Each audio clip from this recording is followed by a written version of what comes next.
European देशात right to P हा मूलभूत अधिकार मानला जातो.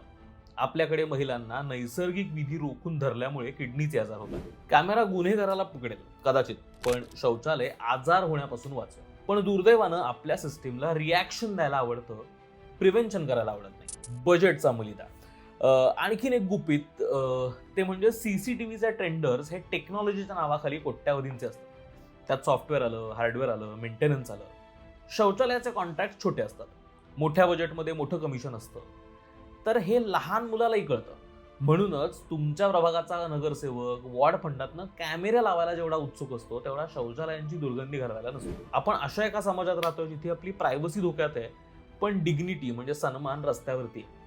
सरकारला सीसीटीव्हीच्या माध्यमातून आपला चेहरा ओळखता येतो, पण आपली मूलभूत भूक आणि सरकारला त्याची गरज का वाटत नाही हे कदाचित कळत नाही. पुढच्या वेळेला ज्यावेळेस तुमच्या गल्लीत नवीन सीसीटीव्ही लागेल, तेव्हा टाळ्या वाजवण्यापूर्वी विचार करा की त्या खांबाच्या शेजारी जर एखादं शौचालय असतं तर खरंच फरक पडला असता का? तुमच्या शहरातली सार्वजनिक शौचालय वापरण्यायोग्य आहेत का? आम्हाला खाली कॉमेंट्समध्ये सांगा.